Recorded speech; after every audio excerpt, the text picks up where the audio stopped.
And Rove, who I've had problems with in the past, but when I read this thing, I almost stood up and cheered Rove. I love Rove. When he said that this is the worst thing that the Democrats could possibly do now. Of course. The worst thing that the liberal element in this country could do right now, because they will lose their seats. Jim Matheson, who is the representative for the 2nd District here in Utah, did not have town meetings like so many other have done across the country during the August midterm break. How do you do that? He did a conference call. Yeah. He said, I talked to over 50,000 of my constituents. Who talked back to him? Yeah, well, right? how many of those 50,000 were allowed to ask a question? Right. He's just this background of voices screaming over the I've been on Wall Street conference calls when you have like 30, 40, 50 different analysts on it. Nobody talks. No, there's no format that can actually get. You can go to mymeeting.com and you're still not going to get any sense of that many voices. And it's just like Obama when he would have his town meetings. Staged. They were staged. They had the questions ahead. This is the question. This is what you're going to ask. That's it. Now, who's the damn fool who's going to put up their hand, and so I can give you this card so you can do exactly what we're scripting you to do? You'll be able to sit next to the president. Right. You'll be able to smile. You'll be on national television. You're a prop. You're a human prop. You're just a human prop. Exactly. There's no question. So here, the thing that I am the most concerned with over this next quarter between now and December 31st is unfolding this very week and next week with the reports that are coming out, Orsag's reports coming out of the Government Accounting Office, coming out of the Bureau of Labor Statistics, which last week were horrible numbers. And we're in a situation now where I think this thing is going to accelerate even faster. And I don't know that by the time Thanksgiving comes around, people are going to have a whole lot to be sitting there thanking beyond the blessing of their food. It's so bad, and it really is bad. I mean, I love what you just said right there. I think that is spot on. To try to add to that and pull some stuff together here, and we were talking, during the break, right before the break and during the break, my biggest concerns are, at the end of the day, I don't care if you're Democrat, Republican, whatever like that. I care about the specialness of this country. I care about people's freedom and liberty, and I'm talking about social liberty. I'm talking about speech and those rights in the Constitution, the Bill of Rights, and I'm also talking about your financial liberty. And Jefferson talked about this as well. I mean, at first you couldn't even vote if you didn't have land and stuff like that, because if you don't have economic freedom and liberty and the means and independence there, you don't have political freedom. Well, if you didn't have something to lose by a bad vote, they didn't trust your vote. Correct. And so now we have a situation where government is 40% of GDP, and it's growing more and more, and we're piling up all this debt, and now you have all these hate crimes. I mean, you need a permit or some kind of bureaucrat to tell you if you can cross the street now. I mean, it's so scary. If the government owns your job, and they own your health care, and they own your retirement, and they can tell you what to do, and you need a permit to do anything, and they can tell you how to raise your kid, what on God's earth freedom do you have? Where do we live anymore? It's an illusion at this point. It's it's an illusion at this point, and this is what Spengler was alluding to several decades ago. There you go. When he said that people living under a monarchy in Europe were more free than Americans are now. The Americans just don't realize it. They don't understand the ever-clasping hand of regulatory government, and how it's to the point now where, for crying out loud, do you own your kids or does the state own your kids? Right. If you don't want your kids vaccinated, if you don't want your kids going to public school, you are ending up on a list. That's what I'm saying. And I mean, look at that whole thing. We fought that over the summer. This whole flag.gov, this list to fight the smears about healthcare. Wait a minute, this is America. Well, I don't want my neighbor turning me in like some Stasi guy or some secret police to the government because I don't want some government giving me healthcare. I mean, why do people trust government so much? Let's think about that, right? I mean, look, I was maybe going to run for Congress. I mean, anyone, me included, who runs for office does so for me. Maybe they want to help people. They want power. That's what the bureaucrats and politicians, they want power. That's why they're there. Why do people trust the government? Government gave us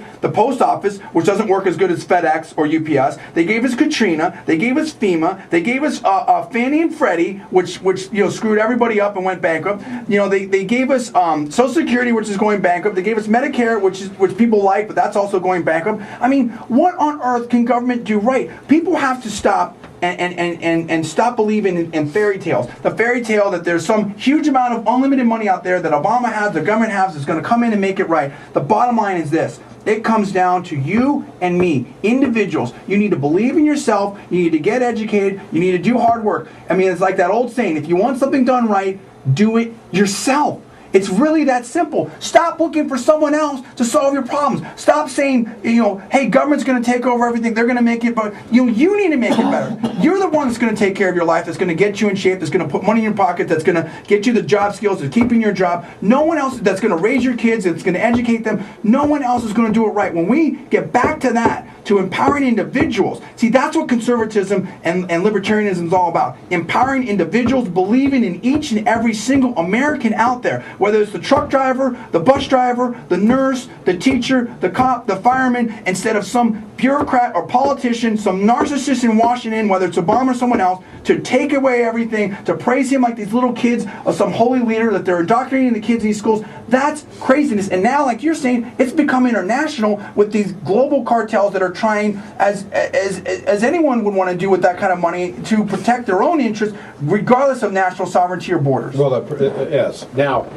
we're going to go to break. When we get back, Tony, we'll pull you on the air here in just a moment as soon as we're back. You're listening to the Jack Stockwell Radio Talk Show program. My guest here, John D. Villarreal. You can at johndvillarreal.com. Also, you can go to Conservative New Media? Conservative New Media. Conservative New Media at YouTube. Go to YouTube, then type in Conservative New Media, and you will find an endless supply of the information that is supporting the things he's talking about. We will be right back. Of October 2009, I wanted to say a couple of things in defense of Christopher Columbus. I'll try to get to that here in a few minutes because there's a lot of people who want to badmouth this guy. However, you need to understand the momentum and the inspiration that was behind him from Nicholas of Cusa. And I want to talk about that for a few moments. But first, Tony, you're on the Stockwell Show. Hey, Jack, good to talk to you. I usually can't listen, but I'm not running errands, so I have you on the car radio. All right. I've enjoyed the show. A couple of points. The first one is, I think Paul Craig Roberts, who was the Secretary of Treasury during the Nixon, or Assistant Secretary. Yeah, Assistant, yeah. Reagan, he's said lately if they were calculating the unemployment rate in the United States using the methodology that was in place when he was there, unemployment would right now be at 20%. So yes, right. That's right. That's pretty scary. Yes. And then I've enjoyed your guest John's comments and conservative outlook and stuff. I just wanted to ask if his YouTube site has a video that has Dick Cheney addressing the Council on Foreign Relations, saying, when I was a congressman in Wyoming running for re-election, I certainly didn't tell them that I was a high-level functionary of the Council on Foreign Relations. Has he seen that one, and would he be interested in having it on his site? I haven't seen that. I'd love to have it on our site. I mean, look, we take, as I always say, I'm a conservative first, Republican second. I've been a registered Republican ever since I could vote, for George Bush the first.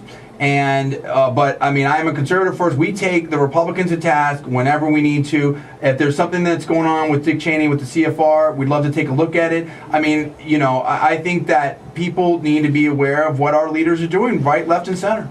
Well, that sounds great. I appreciate your outlook because I think a lot of times we get too involved with our political ideology and sacrifice truth to that. So, hey, I commend you, and I'll look up a link to email you a link to that. Appreciate it. Thank you. Yeah, all you need to do is just send us an email. Send me an email at YouTube. Send us an email at Conservative New Media, and we'll take a look at it right away. Great. Hey, thanks. Thanks a lot, Tony. All right. Now, if you're just tuning in, and I believe this show is being recorded, John D. Villarreal is my guest. John D. Villarreal, the Spanish spelling. You do look a tiny bit. Thank you. I get called everything. Mom or dad? My dad. Yeah. Oh, I guess Villarreal. Right? She was a feminist. She was part of the whole burn your bra, Oh, was she? Yeah, but now she's kind of shifted away from that. She's still a big-time liberal, but she shifted away from that. So you must have some influence from her in your thinking. Yeah, I mean, it's funny, right? I mean, my dad actually used to work for Jack Kemp, and HUD, and they actually wanted him in the Clinton administration under Henry Cisneros as Assistant Secretary of Housing and Urban Development. He was big time with that and did a lot of stuff with welfare reform and whatnot. But he was basically a Democrat in name only. He was very conservative in his thinking.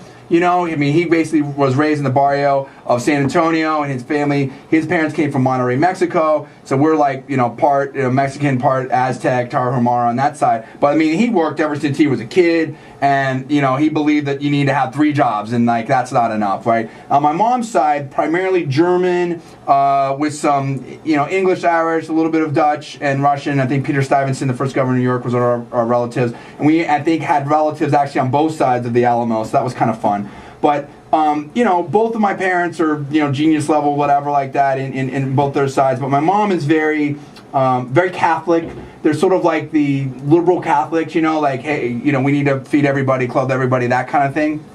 But I think that now I've been turning more and more. I turned my little brother, who was a big-time liberal, into a conservative. What happened was I kept telling him, hey, this is the way to be, this is the way to be, this is the way to be. Oh, no.